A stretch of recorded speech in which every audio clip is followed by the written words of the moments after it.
desert west and leave you two lovebirds alone. Large, kiss me, big boy.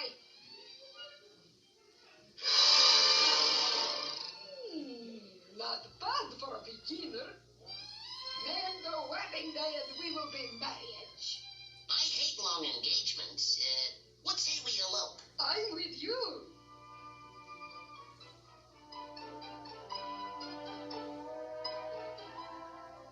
Ladies first. How nice. Butterfingers. Open the door, I said. Let me in. Wake up, Doc, wake up. Uncle Judd's at the door. Huh? What? Uncle Judd? Oh boy, my $500. Here, quick, slip into this bathrobe. I'm coming, Uncle Judd. Millicent. I don't like you. But you I like. Give to me last kiss. Oh no.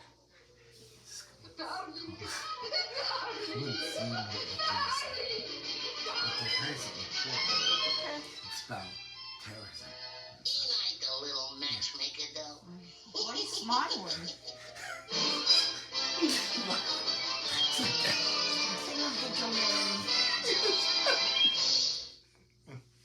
So anyway, yeah, Tony, I'll tell you. Okay. Wow, Mommy, what did you think of these 15 cartoons? Give to me kiss, darling. What did you think of the 15 cartoons of Golden Collection Volume 4 on Disc 1? They were good. They were funny. Yeah, they were. Boy, are you messy. You big mess pot. No commentaries. No alternate audio programs, so we're going to do something else. Oh, hey, can I go frost the cake real quick? Yeah. I'll be right back. Okay.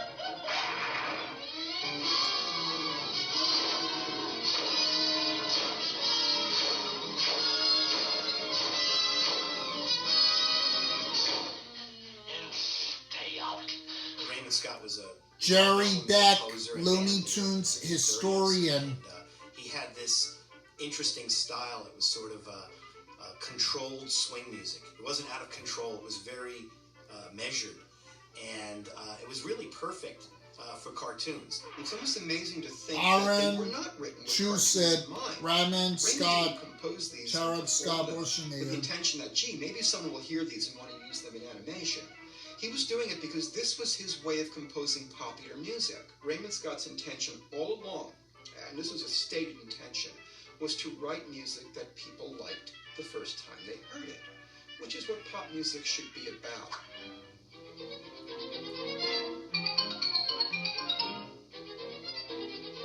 It doesn't sound like a needle drop, a pre-existing composition that they're just putting on, or an orchestra noodling away in the background so that it doesn't sound like dead air. It sounds like a cat Tom chasing a mouse, and Kenny, then it sounds like voice the cat falling artist. downstairs, and then it sounds like the cat banging his head. And to this day, I can listen to those scores and close my eyes and see the cartoons on the backs of my eyelids. He was an idea man who was about solving problems sonically. I just imagined him always Mark worrying about archiving things, Mothersbach, but always composer. thinking about what am I going to do next? Where am I going now? And being, like this kind of pioneer artist, on a journey that kept him looking forward. He was a band leader, a composer, a pianist, an electronic instrument inventor, a thinker, an experimenter, an engineer, a pioneer in many ways.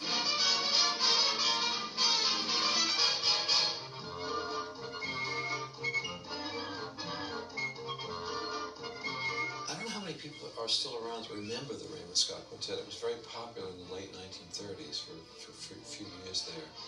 And the genesis John of this Williams, was 5 composer. musicians. They were all members of the CBS Radio Orchestra in New York. I think the group was organized by Raymond Scott. Members of the orchestra were taken out to form this little group, including my father, who was the percussionist and drummer of the group. They together invented little miniatures. Carl Starling used Raymond Scott's music for the Warner Brothers cartoons, and Warner's somehow got Mark the Kausler, the Scott animator. Library, sometime in the early 40s. There were so many different themes that he did under a whole variety of crazy titles that Carl Stalling picked up on these and found they fit the mood with a lot of the Looney Tune characters. I think Carl Stalling used Raymond Scott's music so often in the Looney Tunes because Daniel those Goldmark, songs are just so music evocative, they're historian. so descriptive. And it's not just the titles of the songs in an 18th century drawing room, dinner music for a pack of hungry cannibals, reckless night on board an ocean liner. It's also the actual melodies, the rhythms, the harmonies in the songs.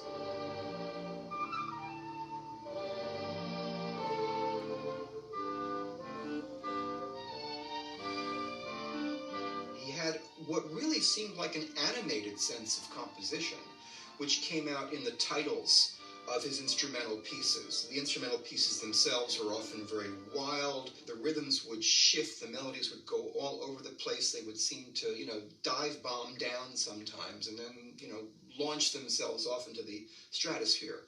One piece was called Celebration on the Planet Mars. Raymond Scott was very good at creating a very specific feel for a very specific idea. And there are those times in the cartoons where Stalling knew that using those kinds of songs would just have the exact effect that he wanted. I think pretty much anybody Billy in those West, cartoons voice recognized artists. the riff from Powerhouse. It was like dum dum dum dum dum dum dum dum dum dum dum dum dum.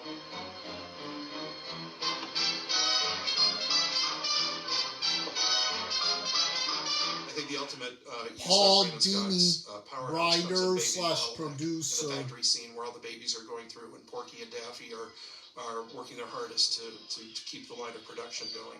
It's a tremendous sequence. I think everybody sort of subliminally has heard it. And Powerhouse was just a piece of a big suite, mini suite, let's call it, called Jumpin' Jupiter. Parts of it were very, musically hip, forward pieces, and they're really hard to learn. The song took a break at one point, and there is this little riff in the middle, and it was called Powerhouse. I don't think that those cartoons would work as well without it. Dan A natural Ribba, substitute for director. Powerhouse on those cartoons. It really, Baby Bottleneck without that just wouldn't be the same.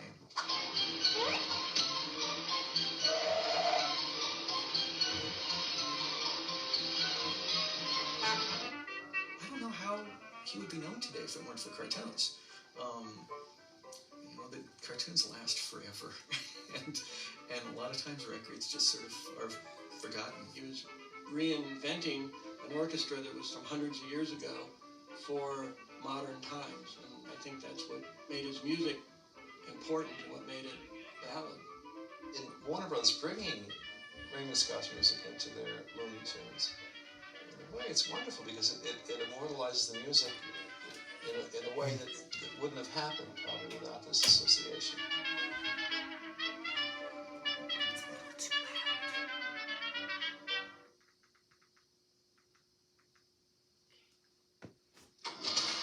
Oh, that's it.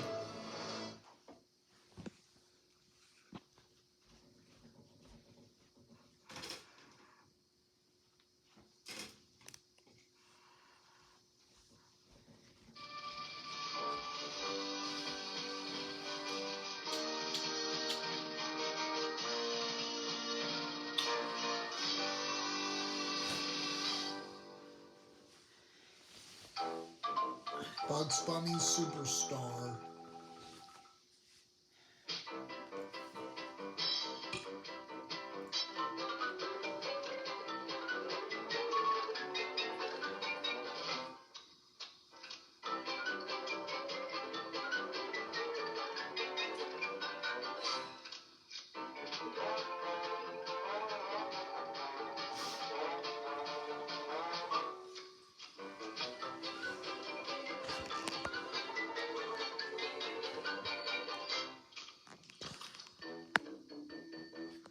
Produced and directed by Larry Jackson.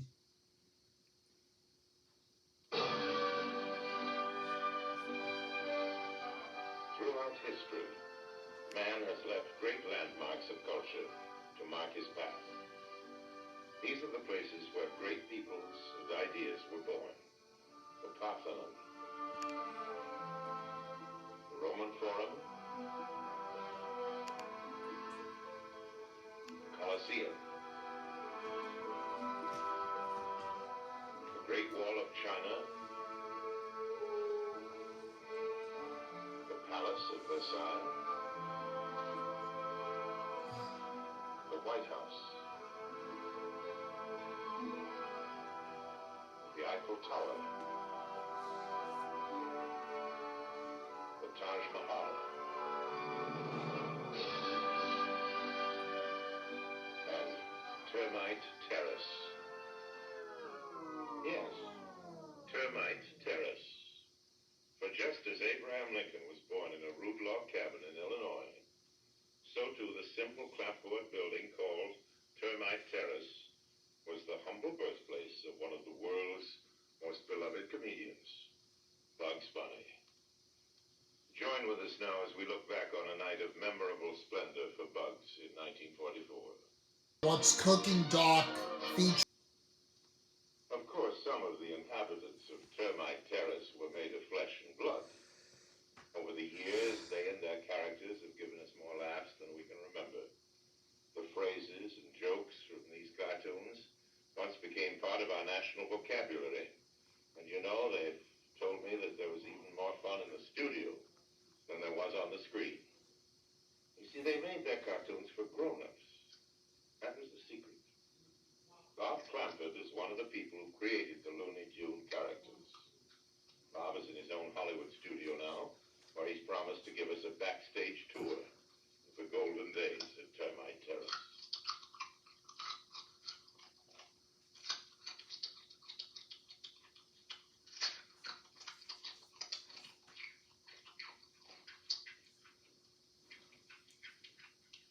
You know, I have quite a taste for these. He's pretending to be Bugs It was really Bunny. exciting in the old days at Warner Brothers. We were the only cartoon studio in the center of a Hollywood movie lot. It was like being in the eye of a hurricane. The first great star of the talkies, Al Jolson, had his dressing room in our cartoon studio. I used to watch him put on his makeup. He filmed right across the alley from us. Honey! Oh, God! I hope I'm not late! Mommy! Don't you know me? It's a little crazy. I go 100 miles. I wanna your smile. On my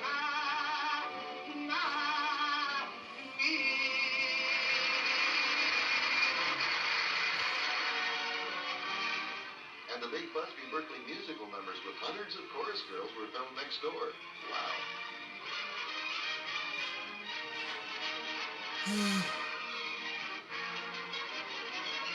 We even did some animation for Jimmy Cagney in a Busby Berkeley number. It's true, you know, that no other setting could have produced the same energy, the same style, and the same sense of humor in cartoons. I got Larry Combs waiting in your office to hear your story. Come on, boys. We haven't got any story. Tell him one anyway. Okay. I was willing to shoot Captain Rhino, and I'm willing to shoot you. All right, Major, you asked for it. Cagney and Bogart and other top Warner stars used to stick their heads in our windows to see how cartoons were made. And we sketched caricatures of them, which sometimes ended up in our films.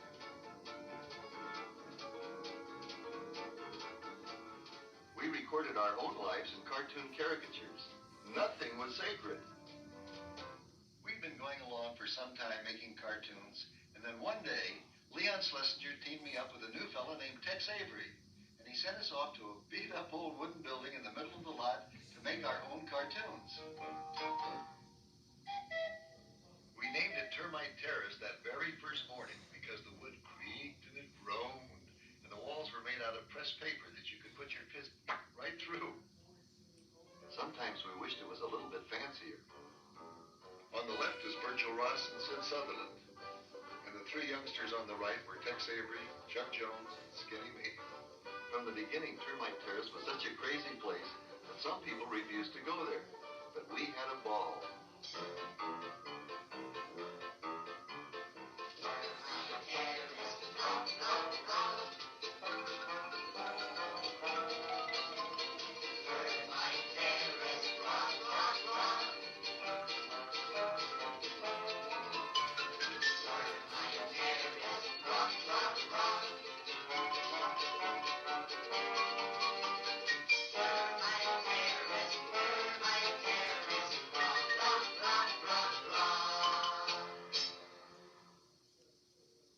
We made a satire of everything around us, and we really had a great time.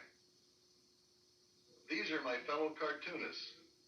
Animation pioneer Friz Freleng, Leon Schlesinger's first important director. When we were making the Warner Brothers cartoons, we were all quite young. And I guess we were more like a high school group, having fun. Tex Avery, who became known as the world's cartooniest cartoonist because of his marvelous exaggerations. Looking back 40 years, Warner's was a real loose and a free place to work. We had no strings attached. We could do almost anything we wanted. Everybody was happy. That's Chuck Jones, who was responsible for some of the most brilliant and popular cartoons ever made. And Bob McKimson, a gifted draftsman, he made the Foghorn Leghorn series. Hey, here's one Tex did of me. This is what you saw as you walked through the animation room at Termite Terrace. Hi, boys. Well, back to the old drawing board. It was a real great place to work. It really was. Of course, we were kids then, and we had no troubles. We had no worries. Termite Terrace was the place where the classic Warner Brothers style of cartoon humor really began. There will never be another place like it. We really got moving in the period from mid-Depression until the end of World War II. This was the golden age of Warner Brothers cartoons when we created almost all the great characters and story styles, including our greatest cartoon star, Bugs Bunny.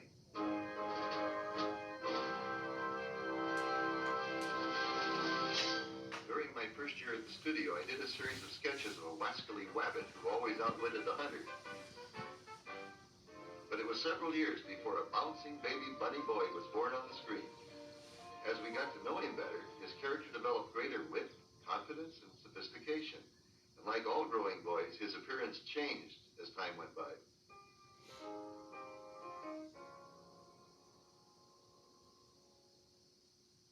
The reason I liked him, he was a different type of character we'd had in the past. And working with Elmer Fudd, his first line that he ever uttered was with a little chomp of a carrot. He said, "What's up, Jack?" And that set his entire character. He was always in command in the face of all types of dangers, even a double-barrel shotgun. He retained that character through all the years. The same type of person, or animal, or rabbit. What people loved most about Bugs Bunny was his lack of inhibitions. What everyone else would like to do, he did. And he got away with it, too. I think he had the same problems with Cagney, or Bogart, or even Gable. I don't think he was a lover like Gable was, but he could have been if he wanted to be.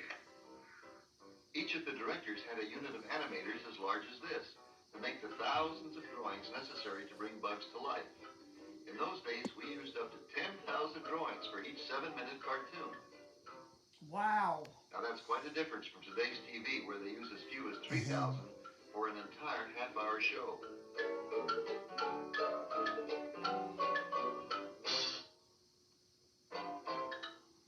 We made this first statue of Bugs to help my animators learn how to draw him from every angle. After all these years, this Wittoway Wabbit is a Wittowwayer. But he's still with me.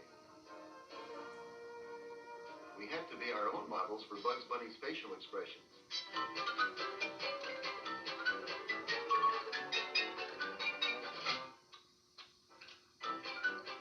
Some people thought it might have been Groucho Marx's cigar that inspired Bugs's carrot. But the idea really came from Clark Gable in Capper's It Happened One Night. As Gable and Claudette Colbert were hitchhiking by the side of the road, Gable started chomping on a carrot. Now, as I looked at him, I didn't see Gable. All I saw was a big rabbit chewing on a carrot. We loved Hollywood, and Hollywood people loved our characters so much that in 1941 there was even an achievement award called the Elmer. That year it went to Frederick March and Ingrid Bergman. Bugs Bunny got his first Oscar nomination in 1941 for A Wild Hare. He didn't get his Oscar then, but by the end of 1944, we had skyrocketed up ahead of Disney, and Bugs Bunny was voted the #1 box office favorite. You can see that in those days, being a cartoon star kept you in some pretty good company. Now, once the characters were set, the next important step was the storyboard conference with our gag men. You know, we tried to think up the wildest, the most impossible ideas imaginable.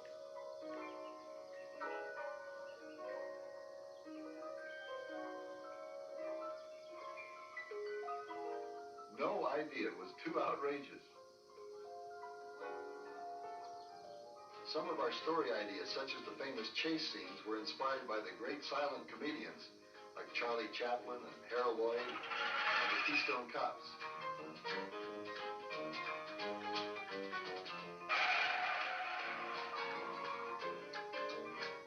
Of course, there was method to some of our madness. You see, we always acted out our characters' lives, first by ourselves, then with our pencils. It gave us a better feel for the way the characters moved. Now here's Tex Avery impersonating a baby scarecrow on his first big scare job.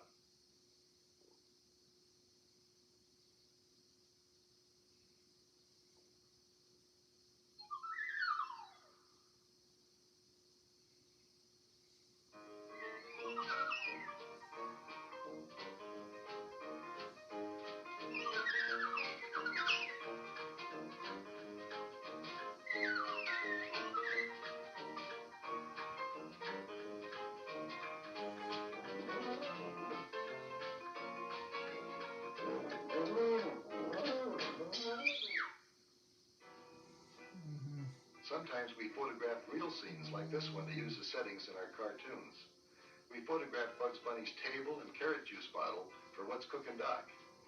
That's my assistant, Mike Sassanoff, and Bob McKimson's brother, Tom, at the table.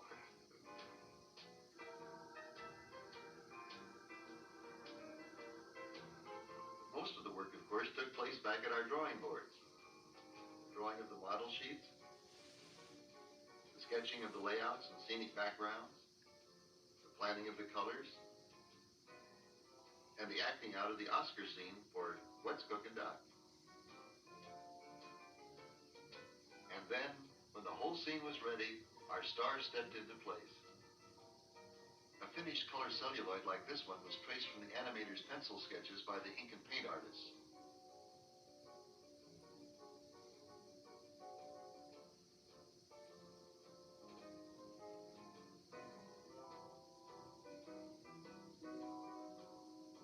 Each tracing had to be painted in by hand before it was ready for the animation camera.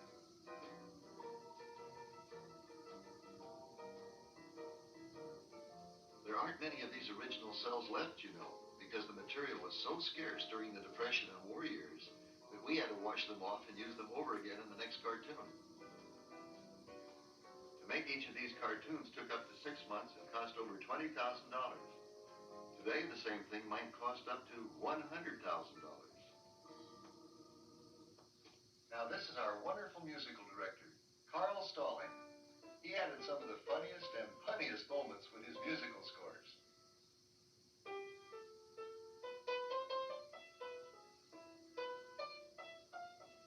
This is one of Carl's typical cartoon scores. This illustrates how the action, the sound effects, and the music were all kept in perfect synchronization. As you'll see here, Porky's friend the ghost leaps into a whirligig action, disappears, ping, and here's the music that follows that action as written by Carl. After we finished shooting the animation, we went over to the soundstage where Carl and our 50-piece orchestra added the final touches.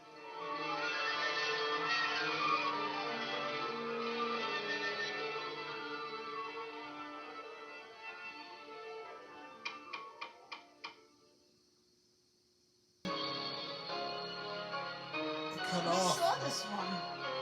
Oh yeah, but the Merry Melodies intro got cut off. Yeah.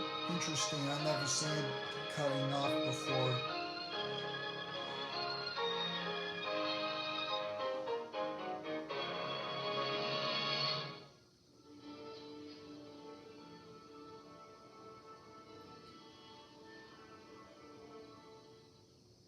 Greetings, music lovers. First, we will hear a waltz written by Johann Strauss. And as we hear the rhythmic strains of the haunting refrain, listen to the whip-wing rhythm of the woodwinds as it rolls around and around, and it comes out here.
Oh, he's crying.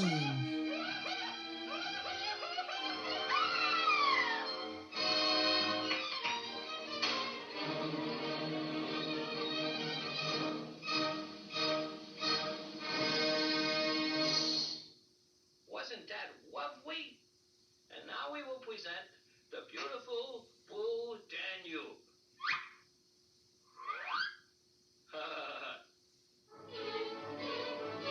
Blue Danube.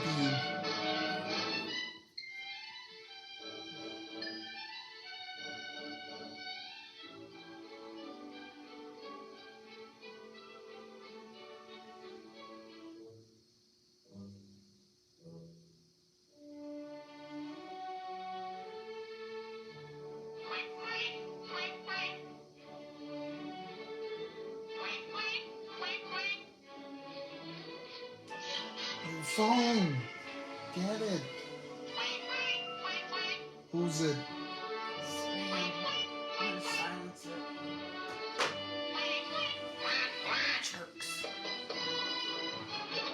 Are you gonna call the cops to arrest spam? You can't. They don't know where they're calling from. They could be in Pakistan for all I know.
That's the Nutcracker.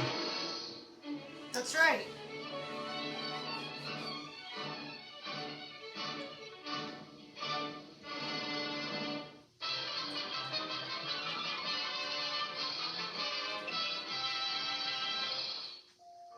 Every actor has to start someplace, and Tweety got his start as a little baby bird in the nest in my cartoon, A Tale of Two Kitties. This is Tweety's actual baby picture. Confidentially, I modeled it after my own make-a-baby picture. Now, in his first cartoon, Tweety was just a bit player. But when he said, "I thought I'd do a putty tat," the fan mail started to pour in, and we knew we had a star. Things rolled along beautifully for several years, and then all of a sudden, the censors stepped in and they said, "Hey, that bird looks naked." So we had to put yellow feathers on Tweety and make him a canary. But do you know that in all those years, nobody ever noticed that Porky never wore pants?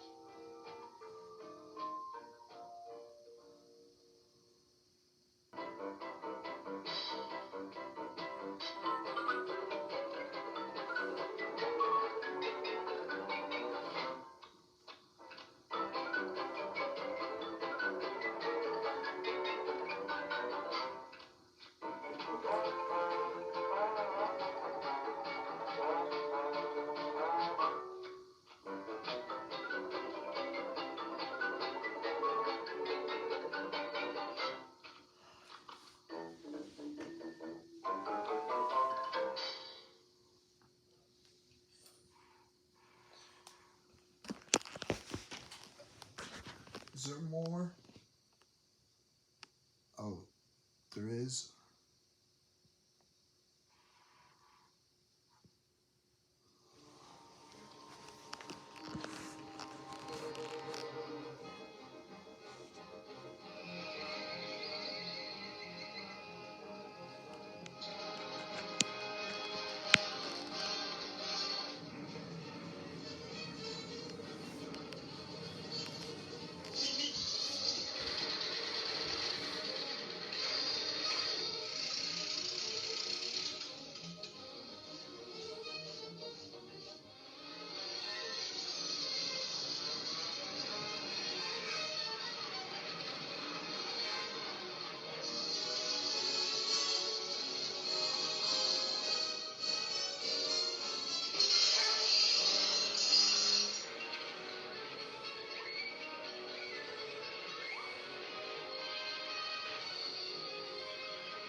What's up, Doc?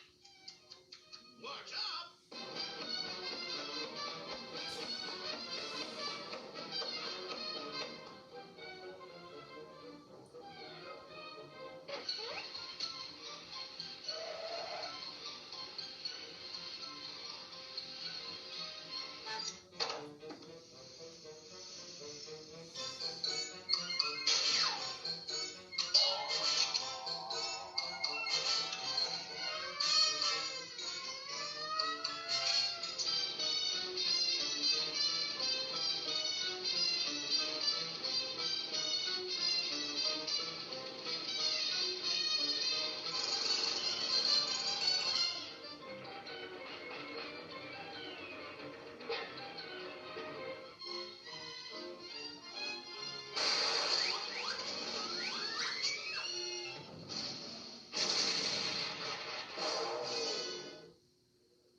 "50 Years of Bugs Bunny and a Half Minutes."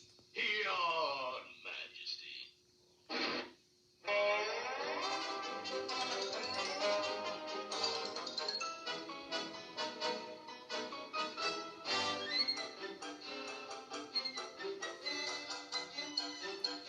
Happy 50th birthday, Bugs. What's up, Doc?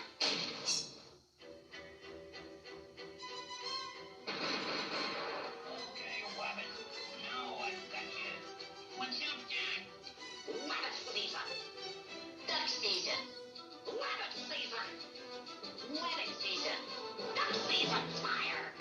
What's up,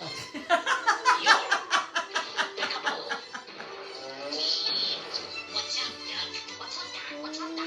What's up, Doc? I'm gonna make rabbit stew. 3, 4, 5, 10.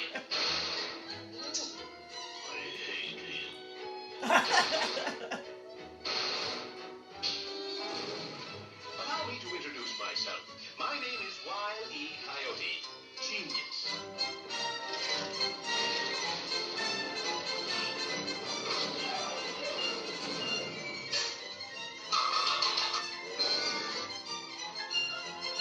It is obvious that this is no ordinary rabbit. What's up, Doc? I'm no doc, you flea-bitten varmint. What's up, Doc?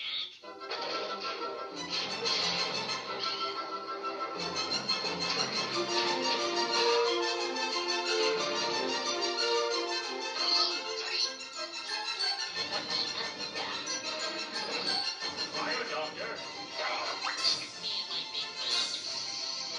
All right now, you wise guy.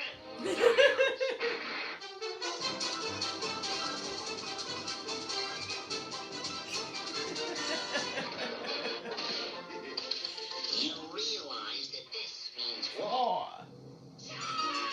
Get that rabbit. What's up, Duke?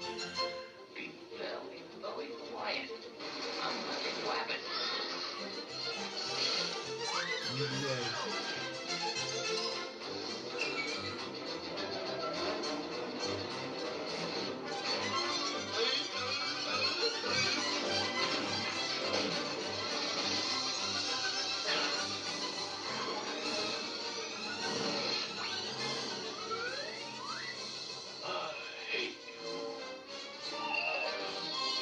Hey, look, fellas, I'm a airplane.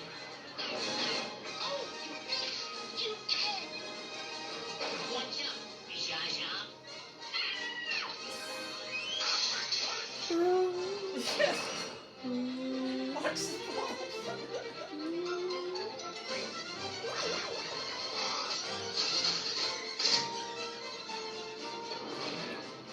Bugs Bunny was here.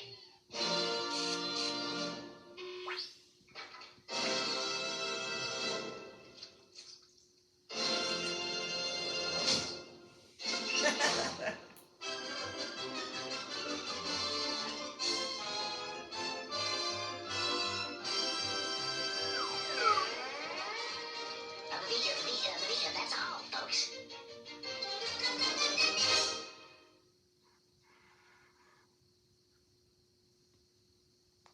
Bugs Bunny show. No, I don't want this one.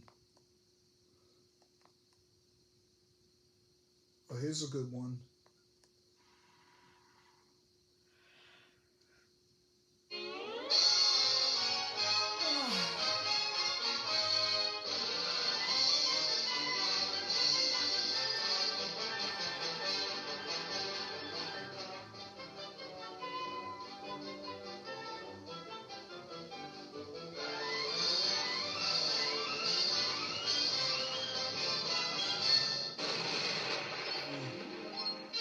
Watch for it.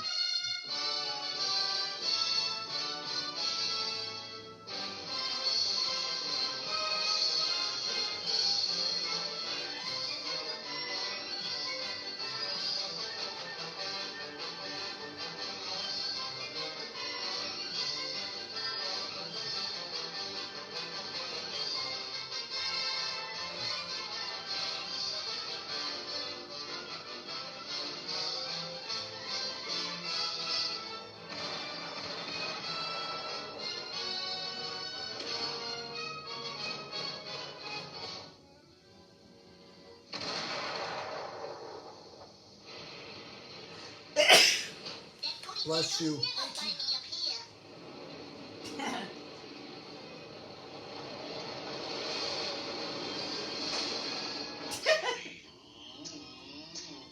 We can do away with the dull preliminaries.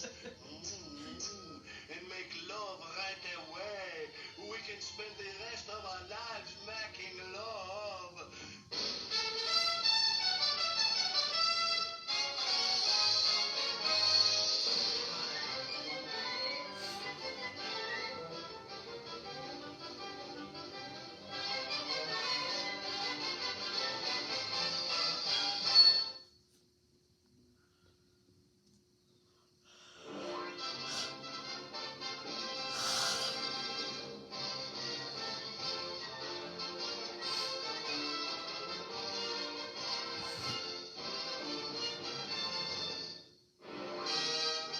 coming soon. Bugs Bunny's All-Star Cartoon Review.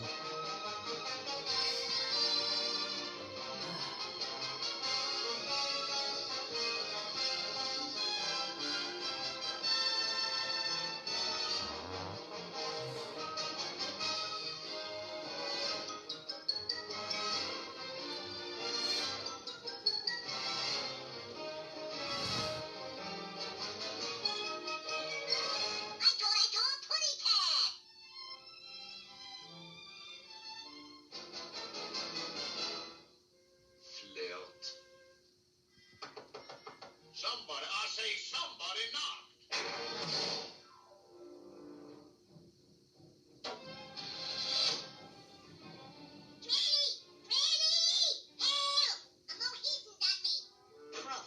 Am I a pigeon? The laugh of your lifetime. Fun for all, don't miss it.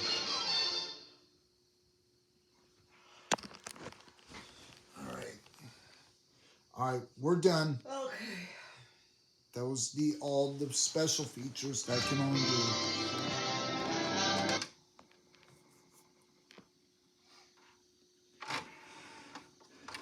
Can we save disc 2 tomorrow? Sure. Because we have to get ready for Bible study for the night. Do you think you want a quick haircut? Yeah. Yes? Mm-hmm.